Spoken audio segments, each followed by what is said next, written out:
Hello friends, நம்ம இன்னைக்கு ரொம்ப ஈஸியான சிக்கன் கிரேவி எப்படி செய்கிறதுன்னு பார்க்கலாம். இது சப்பாத்தி, ரொட்டி, பூரி, ரைஸ் எல்லாத்துக்கூடும் சூப்பராக இருக்கும். ஃபஸ்ட்டு இது பண்ணுறதுக்கு 1 டீஸ்பூன் மல்லி எடுத்துக்கோங்க. சேர்த்துட்டு இது ஒரு நிமிஷம் நல்லா ஃப்ரை பண்ணிக்கோங்க. அதோட வாசம் நல்லா வரும், ஃப்ரையான ஸ்மெல்லு.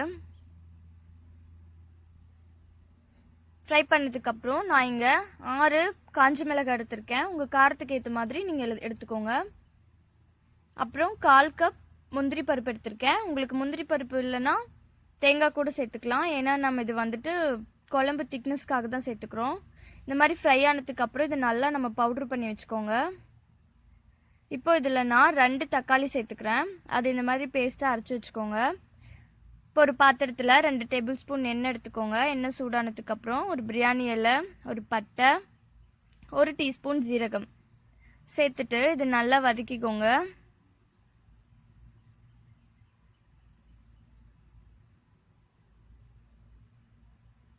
ஒரு டைம் கலந்து விட்டதுக்கப்புறம் நான் இங்கே ஒரு பெரிய வெங்காயம் சின்னதாக கட் பண்ணி சேர்த்துக்கிறேன். இதை வந்துட்டு நல்லா பொன்னிறம் ஆகுற வரைக்கும் ஃப்ரை பண்ணிக்கோங்க. இந்த மாதிரி நல்லா பொன்னிறம் ஆகணும்.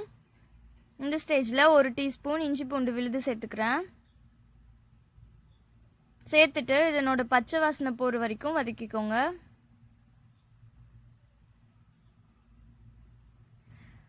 நல்லா வதக்கினதுக்கப்புறம் நான் இப்போ மசாலாலாம் சேர்க்குறேன். 1/2 டீஸ்பூன் மஞ்சள், 2 டீஸ்பூன் மல்லித்தூள், 1 டேபிள் ஸ்பூன் மிளகாய்த்தூள். உங்கள் காரத்துக்கு ஏற்ற மாதிரி நீங்கள் மிளகாய்த்தூள் சேர்த்துக்கோங்க. சேர்த்துட்டு இது ஒரு வாட்டி நல்லா கலந்து விட்டுருங்க.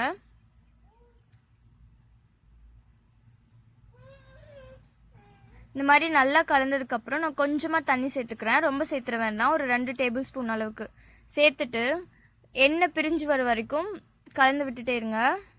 இந்த மாதிரி நல்லா எண்ணெய் பிரிஞ்சு வரணும். இப்போ நம்ம வச்சுருக்க சிக்கன் சேர்த்துடலாம். நான் இங்கே 3/4 கிலோ சிக்கன் எடுத்திருக்கேன். சேர்த்துட்டு இந்த மசாலா கூட எல்லாம் நல்லா கலந்து விட்டுருங்க. இந்த மாதிரி நல்லா கலந்து விட்டுருங்க. கலந்ததுக்கப்புறம் இது ஒரு 5லிருந்து 10 நிமிஷம் மட்டும் நம்ம மூடி வச்சு வேக வைக்கலாம். இப்போ 10 நிமிஷம் ஆயிடுச்சு.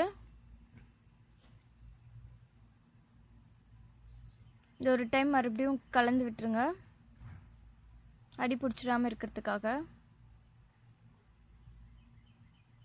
கலந்துட்டு நம்ம முன்னாடியே அரைச்சி வச்சுருக்கோம்ல, அந்த பேஸ்ட் நம்ம இப்போ சேர்த்துடலாம். தண்ணி எதுவும் சேர்க்க வேண்டாம், பேஸ்ட் மட்டும் சேர்த்துக்கோங்க. சேர்த்துட்டு அது சிக்கன் கூட நல்லா கலந்து விட்டுருங்க.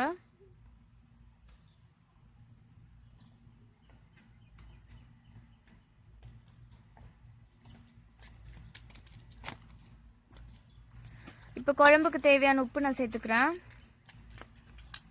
உங்களுக்கு காரம் பத்தலைன்னா காரம் இன்னும் கொஞ்சம் சேர்த்துக்கோங்க. இது மறுபடியும் ஒரு டைம் கலந்து விட்டுட்டு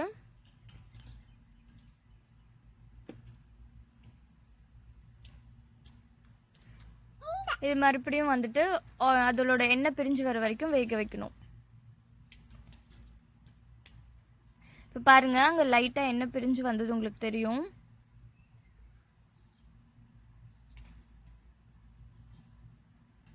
இப்போ நான் இங்கே 1 டீஸ்பூன் கரம் மசாலா சேர்த்துக்கிறேன்.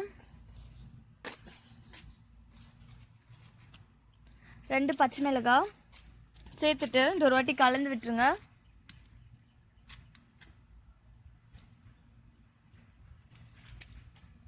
உங்களுக்கு இந்த ஸ்டேஜில் குழம்பாட்டம் ரொம்ப வேணும் அப்படின்னா இன்னும் கொஞ்சம் தண்ணி சேர்த்துக்கோங்க. செமி கிரேவி ஆட்டம் சிக்கன் இருக்கணும் அப்படின்னா நீங்கள் தண்ணி சேர்க்க வேண்டாம், இதுவே கரெக்டாக இருக்கும்.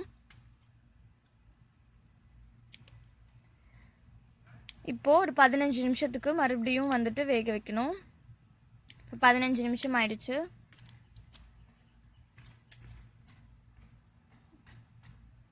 இது நல்லா கலந்து விட்டுருங்க.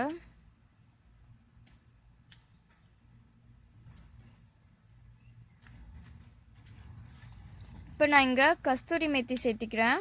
அது ஒன்றும் இல்லை, வெந்தயம் இலை வந்துட்டு காய வச்சு நான் சேர்த்துக்கிறேன். இது நல்ல வாசனையாக இருக்கும். இது இல்லைன்னா பரவாயில்ல, சேர்க்க தேவையில்லை. சேர்த்துட்டு கடைசியாக கொஞ்சமாக கொத்தமல்லி இலையும் சேர்த்துக்கிறேன். ஒரு வாட்டி கலந்து விட்டுருங்க சேர்த்துட்டு எல்லாமே. அவ்வளோதான். இப்போ சூப்பரான சிக்கன் குழம்பு ரெடி ஆயிடுச்சு. இது உங்கள் வீட்டில் செஞ்சு பார்த்துட்டு எப்படி இருந்ததுன்னு கமெண்ட் சொல்லுங்கள். வீடியோவை லைக் பண்ணுங்கள். தோட்டம் சமையலுக்கு மறக்காமல் சப்ஸ்கிரைப் பண்ணுங்கள். தேங்க்யூ.